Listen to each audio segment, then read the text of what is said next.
अब अगर आप ये वीडियो देख रहे हो तो आई होप आपने इसका पिछला पार्ट देख लिया है, और अगर नहीं तो इसका लिंक मैंने आई बटन और डिस्क्रिप्शन में मेंशन किया है, जिसे देखना ना भूलिएगा, वरना ये वीडियो आपके पल्ले नहीं पड़ेगी। अब एपिसोड 3 की शुरुआत में हम वेनेसडे को बंधा हुआ देखते हैं, जिसे नाइटशेड ग्रुप के मेंबर्स ने बांधा था। और अब यहाँ उसे पता चलता है कि बियांका, जेवियर और उनके कुछ दोस्त इस सीक्रेट सोसाइटी के मेंबर्स है। वो अब यहाँ पर उनसे पूछती है कि इस सोसाइटी को तो बहुत पहले बंद कर दिया गया था, तो फिर तुम इसे कैसे चला रहे हो। जिस पर जेवियर उसे बताता है कि 30 साल पहले इस सोसाइटी के एक मेंबर की वजह से एक नॉर्मी की मौत हो गई थी, इसीलिए इसे बंद कर दिया गया था। लेकिन प्रिंसिपल लेरिसा ने उन्हें सीक्रेटली सोसाइटी को चलाने की परमिशन दे रखी है। इसके बाद अब जेवियर सभी मेंबर्स को सजेस्ट करता है कि उन्हें वेनेसडे को भी अपने ग्रुप में शामिल कर लेना चाहिए, क्योंकि उसके परिवार भी कभी इस ग्रुप के मेंबर्स हुआ करते थे। लेकिन यहाँ पर वेनेसडे उन्हें इस ग्रुप में शामिल होने से मना करके वहाँ से चली जाती है। अब अगले दिन स्कूल में प्रिंसिपल लेरिसा सभी को बताती है कि जेरिको में आज के दिन आउटरीच डे मनाया जाएगा, और इसमें सभी आउटकास्ट को शहर जाकर वहाँ के कामों में वॉलंटियर करना पड़ेगा। जिसी के साथ वो आखिर में शहर के फाउंडर जोसेफ क्रैकस्टोन के सम्मान में वेनेसडे को चेलो प्ले करने को भी कहती है। इसलिए अब सभी आउटकास्ट स्टूडेंट को शहर में ले जाया जाता है, जहाँ वेनेसडे जेवियर से रोवन की उस किताब के बारे में पूछती है, जिस पर जेवियर उसे बताता है कि रोवन ने किताब नाइटशेड की लाइब्रेरी से चुरा ली थी, और इस बात को लेकर उन दोनों में झगड़ा भी हुआ था। अब इसके बाद वेनेसडे उसे किताब में उस अधूरी पिक्चर का दूसरा हिस्सा दिखाती है, जिसमें उसके साथ एक आदमी भी खड़ा था। जिस पर जेवियर उसे बताता है कि इसमें मौजूद इंसान जोसेफ क्रैकस्टोन है, जो एक पिलग्रिम था। दरअसल पिलग्रिम्स वो लोग थे जो इस शहर में आउटकास्ट के बाद आए। फिर इसके बाद वेनेसडे शहर में बने पिलग्रिम वर्ल्ड में जोसेफ क्रैकस्टोन के बारे में और भी जानकारी इकट्ठा करने के लिए चली जाती है। वहीं दूसरी तरफ हम इस शहर के मेयर वॉलकर को देखते, जो आउटकास्ट को काफी सपोर्ट करता है, क्योंकि उसे नेवोमो एकेडमी और प्रिंसिपल लेरिसा से इलेक्शन में काफी फंडिंग मिली थी। और यहाँ पर वो शेरिफ गैल्पिन से कहता है कि हाल ही में हुए लोगों की हत्या को लेकर उसे बेवजह आउटकास्ट पर शक नहीं करना चाहिए। जिसके बाद अब अगले सीन में हम वेनेसडे और यूजीन को देखते, जो शहर में एक शॉप पर वॉलंटियर कर रहे होते, और तभी वहाँ फिर से लूकस और उसके दोस्त आकर यूजीन को परेशान करने लगते। लेकिन वेनेसडे उसे उनसे बचा लेती है। जिसके बाद वो दोनों पिलग्रिम वर्ल्ड की एक बिल्डिंग में जाते, जहाँ पर जोसेफ क्रैकस्टोन की कुछ चीजें रखी हुई थी। और अब इन्हीं चीजों में से वेनेसडे को किताब मिलती है, जो उसने अपने विजन्स में उसके जैसे दिखने वाली लड़की के हाथ में देखी थी। और इस किताब का नाम बुक ऑफ शैडोज था, लेकिन ये किताब बुक ऑफ शैडोज की नकली कॉपी थी। फिर इतने में वहाँ पर उनकी गाइड एलिन भी आ जाती है, जो वेनेसडे से शेयर करती है कि इस किताब की ओरिजिनल कॉपी को कुछ समय पहले किसी ने जेरिको के ओल्ड मीटिंग हाउस से चुरा लिया था। फिर इसके बाद वेनेसडे कैफे में जाती है, जहाँ से वो वॉलंटियर कर रहा था। लेकिन वेनेसडे उसे इग्नोर करते हुए टाइलर के पास जाती है और उससे जेरिको के ओल्ड मीटिंग हाउस के बारे में पूछती है, जिस पर टाइलर उसे उसका पता बता देता है। लेकिन वो अकेले वेनेसडे को वहाँ जाने से मना करता है, क्योंकि आजकल वहाँ कुछ नशेड़े लोग रहते हैं। वहीं दूसरी तरफ शहर में एक टॉय स्टोर में एनिड और एजेक्स साथ में वॉलंटियर कर रहे होते हैं, जहाँ एजेक्स से गॉर्गन और एनिड उसे पसंद करती है। इसलिए वो एजेक्स को आज रात डेट के लिए पूछती है, और एजेक्स इसके लिए हाँ कर देता है। अब अगले सीन में हम जंगल में वेनेसडे को देखते हैं, जो वहाँ जेरिको की ओल्ड हाउस बिल्डिंग को ढूंढ लेती है।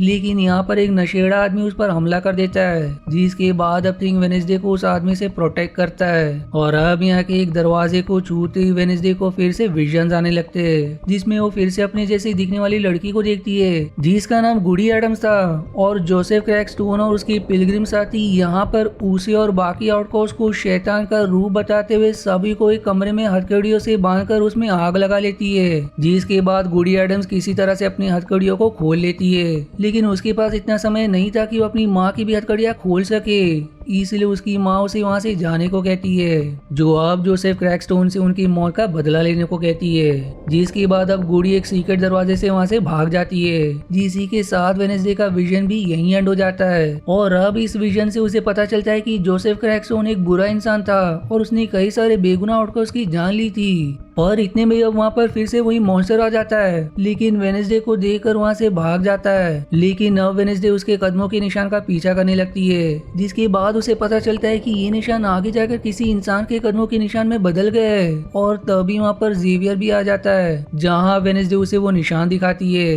लेकिन तब तक वो निशान तेज बारिश की वजह से वहाँ से गायब हो गए थे। फिर इसके बाद जेवियर उसे बताता है कि उसने मैसेज करके रोवन को पिछली साल की तरह इस बार भी स्केटिंग करने के लिए इन्वाइट किया था।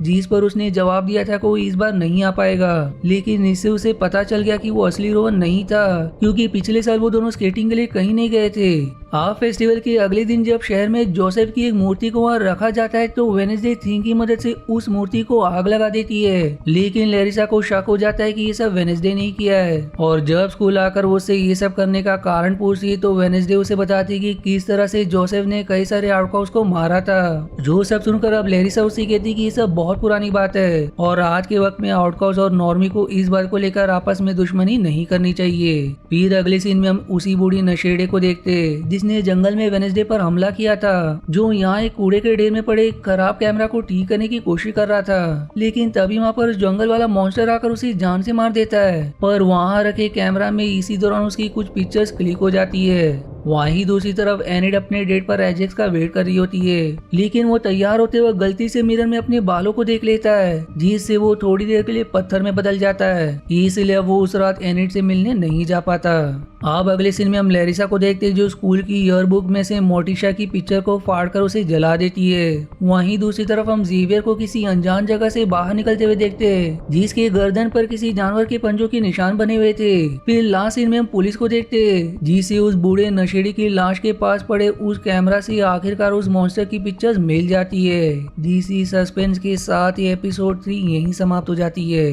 अब एपिसोड 4 की शुरुआत में हम वेनेसडे और थिंग को देखते हैं, जो रात के वक्त मुर्दाघर में चोरी छुपे घुस जाते हैं, जहां वेनेसडे उस मारे गए बूढ़े आदमी की लाश को एनालाइज करने लगती है, जिससे उसे पता चलता है कि ये मॉन्स्टर किसी को मारने के बाद उसके शरीर का कोई ना कोई हिस्सा अपने साथ ले जाता है। फिर इसके बाद सीन अगले दिन की तरफ शिफ्ट हो जाती है, जहाँ टॉनिल अपने स्टूडेंट्स को अगले सैटरडे होने वाले रेवन डांस पार्टी के बारे में बताती है, जिसे सुनकर सभी स्टूडेंट्स खुश हो जाते हैं। लेकिन वेनेसडे को इसको लेकर बिल्कुल भी एक्साइटमेंट नहीं थी, और तभी वो उसके पास बैठे जेवियर के गले पर पंजों का निशान देख लेती है। इसलिए वो जेवियर से इसके बारे में पूछती है, जिस पर वो जवाब देता है कि कल रात फेंसिंग का काम करते हुए उसे ये चोट आ गई थी। लेकिन वेनेसडे को उसकी बात पर विश्वास नहीं होता, इसलिए वो स्कूल के बाद थिंग के साथ मिलकर जेवियर का पीछा करने लगती है, जिस दौरान वो देखती है कि जेवियर जंगल में बने घर के अंदर जा रहा है। और अब उसके वहाँ से जाने के बाद वेनेसडे उस घर के अंदर जाती है, जहाँ वो देखती है कि जेवियर ने यहाँ पर उस मॉन्स्टर की पेंटिंग बना रखी थी, और अब इन्हीं में से एक पेंटिंग में से वो मॉन्स्टर किसी गुफा से बाहर निकल रहा होता है, जिस पेंटिंग को वेनेसडे अपने पास रख लेती है। इसके बाद अब वहाँ से जा ही रही होती है, लेकिन तभी जेवियर फिर से वहाँ पर आ जाता है, जो वेनेसडे को वहाँ देखकर उसे सवाल करता है कि तुम यहाँ पर क्या कर रही हो। पर जेवियर को अब उस पर शक ना हो, इसलिए वो उसे झूठ कह देती है कि वो यहाँ पर उसे रेवनजर्न पार्टी में उसके साथ चलने के लिए पूछने आई थी। जो सुनकर जेवियर बहुत खुश हो जाता है और उसके साथ रेवन में जाने के लिए हाँ कर देता है। फिर इसके बाद वेनेसडे पुलिस स्टेशन जाकर गैल्पिन को पिक्चर दिखाती है, जिसे देखकर गैल्पिन अब उससे सवाल करता है कि तुम्हें ये पेंटिंग कहाँ से मिली। लेकिन इसका जवाब देने के बदले में वेनेसडे उसे भी इस केस से जुड़ी सारी जानकारी शेयर करने को कहती है, जिस पर गैल्पिन कहता है कि ये पिक्चर कोई खास सबूत नहीं है, जो अब वेनेसडे को इस केस से जुड़ा कोई ठोस सबूत लाने को कहता है। अब यहाँ से बाहर जाते वक्त वेनेसडे की मुलाकात टाइलर से होती है, जो अब वेनेसडे को रेवन पार्टी में उसके साथ चलने के लिए इनवाइट करता है। लेकिन वेनेसडे उसे बताती है कि रेवन में वो जेवियर के साथ जाने वाली है, जो सुनकर टाइलर बहुत दुखी हो जाता है। वहीं दूसरी तरफ हम लूकस को देखते हो, जो कैफे में एनिड से आज रात रेवन में उसके साथ चलने के लिए पूछता है, पर क्योंकि कल रात को एजेक्स उससे डेट पर मिलने नहीं आया था, इसलिए उससे बदला लेने के लिए लूकस को हाँ कर देती है। फिर अगले सीन में हम वेनेसडे को देखते हैं, जो यूजिन को वो गुफा वाली पेंटिंग्स दिखाकर इस जगह के बारे में पूछती है, जिस पर यूजिन उसे बताता है कि उसने ये गुफा जंगल में देखी है, जिसके बाद वो वेनेसडे को उसी गुफा तक ले जाता है। और अब अंदर जाकर चेक करने पर उसे वहाँ कुछ जानवरों की हड्डियां और उस मॉन्स्टर का टूटा हुआ नाखून का एक टुकड़ा मिलता है, जिसे लेकर वेनेसडे जेवियर के घर में जाती है, ताकि वहाँ उससे जुड़ी कोई चीज ढूंढकर वो उसका डीएनए सैंपल इस नाखून से मैच करवा सके। और अब घर में उसे एक कपड़ा मिलता है जिस पर जेवियर का खून लगा हुआ था। लेकिन तभी वहाँ पर जेवियर भी आ जाता है, जिसे देखकर अब वेनेसडे उससे उस मॉन्स्टर की पेंटिंग के बारे में पूछताछ करने लगती है, जिस पर जेवियर रिवील करता है कि ये मॉन्स्टर रोज उसे अपने सपनों में दिखाई देता है, इसलिए उसने इसकी पेंटिंग बनाई है। लेकिन इससे अब जेवियर को समझ आ जाता है कि वेनेसडे इससे पहले भी यहाँ से उसकी जासूसी करने आई थी, इसलिए गुस्से में उसे घर से बाहर निकाल देता है, जिसके बाद अब वेनेसडे वो नाखून और कपड़ा गैल्पिन को दे देती है और इन दोनों का डीएनए सैंपल मैच करवाने को कहती है। फिर पुलिस स्टेशन से बाहर आने के बाद वेनेसडे और यूजिन आज रात को फिर से उस गुफा में जाकर छानबीन करने का फैसला करते हैं। वहीं दूसरी तरफ अब बियांका और जीवियर एक दूसरे के साथ रेवन में जाने का फैसला करते हैं। फिर अगले सीन में हम रेवन पार्टी में थॉनी और प्रिंसिपल लैरिसा को देखते हैं, जहां लैरिसा उसे बताते हैं कि जब वो यहाँ एक स्टूडेंट थी तब उसने एक लड़के को रेवन में उसके साथ चलने के लिए पूछा था, लेकिन उसने लैरिसा को इसके लिए मना कर दिया था क्योंकि तब वो रेवन में वेनेसडे की मॉम मोटिशा के साथ जाने वाला था। फिर अगले सीन में हम थिंग को देखते हैं, जो टाइपराइटर से वेनेसडे की तरफ से टाइलर को एक लेटर लिखकर उसे उसके साथ में रेवन पार्टी में चलने के लिए पूछता है और अब वो वेनेसडे के लिए एक ड्रेस भी चुरा कर ले आता है। और जब वेनेसडे को इस बारे में पता चलता है तो वो थिंग के ऊपर बहुत गुस्सा होती है, लेकिन तब तक टाइलर तैयार होकर उसके रूम पर आ चुका था, इसलिए अब ना चाहते हुए भी वेनेसडे तैयार होकर उसके साथ जाने लगती है। तभी वहाँ पर यूजिन भी आ जाता है, जिसे देखकर वेनेसडे उससे कहती है कि आज रात वो रेवन पार्टी में जाने वाली है, इसलिए वो दोनों कल उस गुफा में जाएंगे, जिसके साथ ही वो उसे अकेले उस गुफा में जाने से मना करती है। लेकिन वेनेसडे के जाने के बाद यूजिन अकेले ही गुफा की तरफ निकल जाता है। वहीं दूसरी तरफ पार्टी में लूकस और उसके दोस्त जोसेफ क्रैक स्टोन की मूर्ति वाले हादसे का बदला लेने के लिए सभी आउटकास्ट पर लाल रंग के पेंटिंग की बारिश करके पार्टी को खराब कर देते हैं। और इसी दौरान वेनेसडे को एक और विजन आता है, जिसमें वो देखते हैं कि यूजिन की जान खतरे में है, इसलिए उसकी जान बचाने के लिए जंगल की तरफ भागने लगती है। अब उसके जाने के बाद जब एनेट को पता चलता है कि ये सब लूकस और उसके दोस्त ने किया है तो वो गुस्से में लूकस को बुरा भला बोलने लगती है, जिसे सुनकर अब लूकस के दोस्त एनेट को चिढ़ाने लगते हैं। लेकिन तभी एजेक्स आकर उसे उन लोगों से बचा लेता है और अब वो कल रात डेट पर ना आने की वजह से उससे माफी भी मांगता है। वहीं दूसरी तरफ गुफा के पास पहुंचकर यूजिन देखता है कि कोई वहां पहले से ही मौजूद है, जो अब देखते देखते गुफा में आग लगाकर वहां से भाग जाता है। और उसके जाने के बाद वो मॉन्स्टर वहां आकर यूजिन पर हमला करके उसे बुरी तरह से घायल कर देता है। और जब वेनेसडे गुफा तक पहुंचती है तो उसे वहां खून से लथपथ यूजिन की लाश मिलती है। जीसी हॉरर सीन के साथ ये एपिसोड 4 यहीं समाप्त हो जाती है। अब 5th एपिसोड की शुरुआत में हम वेनेसडे को देखते हैं, जो अपने पिता गोमेज की एफआईआर रिपोर्ट की कॉपी को पढ़ते हुए सोच रही होती कि क्या उसके पिता किसी का खून कर सकते हैं। जीसी के साथ अब सीन पास में शिफ्ट होती है, जहां हम यंग लैरिसा को देखते हैं, जो रेवन पार्टी के बाद अपने घर जा रही होती है। लेकिन तभी ऊपर से एक लड़की की लाश उसके पास आकर गिरती है, जिसके बाद वो देखती है कि ऊपर गोमेज खड़ा है, जिसके हाथ में एक तलवार है। इसलिए लैरिसा के गवाही पर गोमेज को अरेस्ट कर लिया जाता है। फिर सीन प्रेजेंट में शिफ्ट होता है, जहां हम देखते हैं कि नेवरमोर एकेडमी में फैमिली वीकेंड मनाया जा रहा है और इसी मौके पर वेनेसडे के परिवार भी उससे मिलने के लिए आए हैं। जिसके बाद वो वेनेसडे के साथ लैरिसा से मिलने उसके ऑफिस में जाते हैं, जहां लैरिसा उन दोनों को बताती है कि वेनेसडे स्कूल में सही से एडजस्ट नहीं कर पा रही है। और फिर लैरिसा उन्हें वेनेसडे की थेरेपिस्ट डॉक्टर किम्बोर्ड के साथ एक फैमिली सेशन को अटेंड करने का सुझाव देती है। वहीं दूसरी तरफ हम एनेट को उसके परिवार के साथ देखते हैं, जहां उसकी माँ उसे सवाल करती है कि क्या वो पूरी तरह से वुल्फ में बदलना सीख चुकी है, जिसके जवाब में एनेट ना में जवाब देती है। इसके बाद अब उसकी मामू से कुछ समर कैंप्स के बारे में बताती है, जहां वुल्फ में बदलने में उसके जैसे वेयरवुल्फ की मदद की जाती है, लेकिन एनेट उन कैंप्स में जाने से साफ मना कर देती है। अब अगले सीन में हम बियांका को देखते हैं, जो स्कूल में अपनी मॉम को देखकर थोड़ा डर जाती है।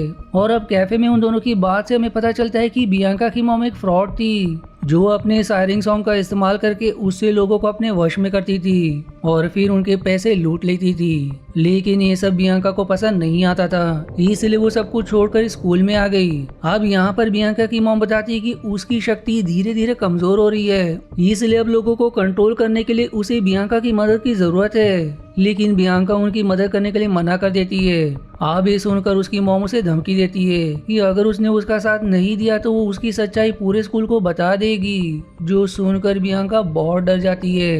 वहीं दूसरी तरफ हम वेनेसडे और उसकी फैमिली को डॉक्टर किम्बर्ट के घर पर देखते हैं, जहां वेनेसडे गोमेज से कहती है कि उसने हत्या वाली बात उससे छिपाई है, जिसके बाद अब गुस्से में वहां से चली जाती है। हालांकि अब गोमेज उसे उस हत्या की सच्चाई बताना चाहता था, लेकिन मोटिशा उसे ये कहते हुए रोक लेती है कि वो कभी उसकी बात को समझ नहीं पाएगी। अब इसके बाद वेनेसडे मोटिशा को गैरेट गेट्स नाम के एक इंसान के कब्र के पास जाते हुए देखती है, जिसके बाद मोटिशा एक गुलाब के फूल को गुस्से में तोड़कर कब्र के पास फेंक देती है, दरअसल गैरेट ही वो लड़का था जिसके कत्ल का इल्जाम गोमेज पर लगा था। वहीं दूसरी तरफ अब गैल्पिन को पता चलता है कि पोस्टमार्टम वाले डॉक्टर ने खुद को गोली मारकर आत्महत्या कर ली है और अब उसके लाश के पास से गैल्पिन को एक नोट भी मिलता है जिसमें उसने लिखा था कि सालों पहले उसने गोमेज को बचाने के लिए गैरेट नाम के लड़के की झूठी पोस्टमार्टम रिपोर्ट बनाई थी और इसी गिल्ड की वजह से वो आत्महत्या कर रहा है। इसलिए अब गैल्पिन गोमेज को गिरफ्तार कर लेता है, जहां जेल में उससे मिलने वेनेसडे आती है जो उसे गैरेट की मौत के बारे में सच बताने को कहती है। इसलिए वो वेनेसडे को बताता है कि गैरेट एक नॉर्मी था जो मोटिशा से एक तरफा प्यार करता था और रेवन पार्टी की रात को वो गोमेज और मोटिशा को एक साथ देखकर गुस्से में पागल हो गया था, जिसके बाद उसने मुझ पर हमला कर दिया और फिर बचाव में मैंने उस पर तलवार से वार कर दिया जिससे उसकी मौत हो गई। अब ये सब सुनने के बाद भी वेनेसडे को शक था कि गोमेज उससे कुछ छुपा रहे, इसलिए वो मोटिशा से मिलने जाती है जो नाइटशेड की लाइब्रेरी में होती है। अब वेनेसडे को यहाँ देखकर मोटिशा बताती है कि नाइटशेड सोसाइटी को बनाने का मकसद बाहरी लोगों से आउटकास्ट की सुरक्षा करना है, जहाँ आगे वो ये भी शेयर करती है कि नाइटशेड सोसाइटी को गोमेज की एक पूर्वज बूढ़ी एडम्स ने बनाया था और उसी ने जोसेफ क्रैकस्टोन को मारा भी था। अब ये सब जानने के बाद वेनेसडे मोटिशा से गैरेट के कत्ल वाली रात के बारे में पूछती है, जिस पर मोटिशा उसे बताती है कि उस रात गैरेट के मुंह से झाग निकल रहा था और गुस्से में पागल होकर वो गोमेज की जान लेना चाहता था, इसलिए उसे बचाने के लिए मोटिशा ने गैरेट की हत्या कर दी, जिसके बाद उस हत्या का इल्जाम गोमेज ने अपने ऊपर ले लिया। अब ये जानकर वेनेसडे सोचने लगती है कि आखिर उस रात गैरेट के मुंह से झाग क्यों निकल रहा था और इसी सवाल का जवाब पाने के लिए मोटिशा और वेनेसडे गैरेट की कब्र को खोदकर उसकी लाश को कब्र से बाहर निकालकर उसे चेक करने लगते हैं, जिसके बाद वेनेसडे देखती है कि इस लाश की उंगलियां नीली पड़ी हुई है और उसके सॉफ्ट टिश्यूज भी अभी तक सही सलामत थे, जिसका साफ मतलब है कि गैरेट को उस रात जहर दिया गया था। अब इसके बाद वेनेसडे को एक और विजन आता है जिसमें वो देखती है कि रेवन पार्टी वाली रात गैरेट के पिता ने उसे एक जहर की बोतल दी थी जिससे वो सभी आउटकास्ट को मार दे, क्योंकि गैरेट का परिवार भी पिलग्रिम था और वो लोग आउटकास्ट से नफरत करते थे। लेकिन इससे पहले कि गैरेट ये जहर पार्टी के ड्रिंक्स में मिला पाता, उसने वहाँ मोटिशा और गोमेज को एक साथ देख लिया, जिसके बाद गुस्से में पागल होकर वो गोमेज के साथ हाथापाई करने लगा और उसी दौरान उसकी जेब में रखी हुई जहर की बोतल टूटकर जहर का कुछ हिस्सा उसके शरीर में चला गया। अब ये सब जानने के बाद वेनेसडे और मोटिशा वॉल्कर से मिलने उसके ऑफिस जाते हैं, क्योंकि जब गोमेज को गैरेट के खून के इल्जाम में गिरफ्तार किया गया था तब शहर का शरीफ वॉल्कर था और उसने डॉक्टर को कहकर गैरेट की पोस्टमार्टम रिपोर्ट में जहर वाली बात को लिखने से मना कर दिया था ताकि जेरिको में आउटकास्ट और नॉर्मी के बीच में शांति बने रहे।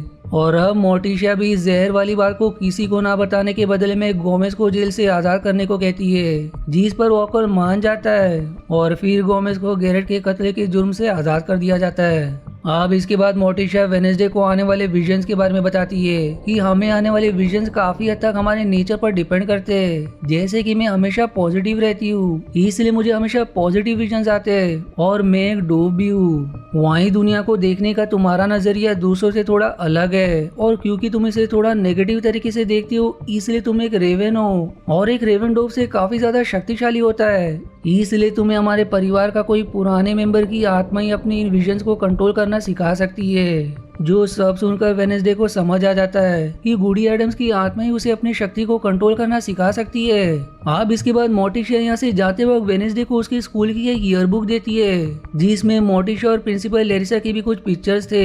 जिन्हीं पिक्चर्स में से एक में वो देखती है कि स्कूल के एक फंक्शन के दौरान लेरिसा अपना रूप बदलकर एक फेमस सिंगर बन गई थी और अब ये सब देखकर उसे समझ आ जाता है कि लेरिसा ने ही रोवन को रूप बदलकर पुलिस को बेवकूफ बनाया था। पर जब वेनेसडे जाकर इस बारे में लेरिसा से कन्फ्रंट करती है तो वो कहती है कि ये सब उसने स्कूल की रेपुटेशन को बचाने के लिए किया था। वहीं दूसरी तरफ अब स्कूल में हम बियांका को देखते हैं जो अपनी मॉम से इस साल के खत्म होने तक का वक्त मांगती है, जिसके बाद वो ये स्कूल छोड़कर उसकी मदद करने के लिए उसके पास आ जाएगी और ये सुनकर उसकी माँ इसके लिए मान जाती है। अब लास्ट सीन में हम देखते हैं कि कुछ नॉर्मीज नेवरमो एकेडमी में घुसकर वहाँ घास पर जलते हुए वर्ड्स में फायर विल रेन लिखकर वहाँ से भाग जाते हैं, जिसी के साथ एपिसोड फिर यहीं समाप्त हो जाती है। अब अगर आपको आगे का पार्ट देखना है तो इसका लिंक मैंने आई बटन और डिस्क्रिप्शन में मेंशन किया है, जिसे जरूर देखिएगा क्योंकि आगे की कहानी और भी दिलचस्प होने वाली है। मिलते हैं इसके अगले पार्ट के एक्सप्लेनेशन पर, तब तक के लिए धन्यवाद दोस्तों। आशा है आपको मेरी एक्सप्लेनेशन पसंद आई। यदि हाँ तो प्लीज वीडियो को लाइक करना और चैनल को सब्सक्राइब करके सपोर्ट करना ना भूलें। मिलते हैं अगले एक्सप्लेनेशन वीडियो में, तब तक के लिए धन्यवाद दोस्तों।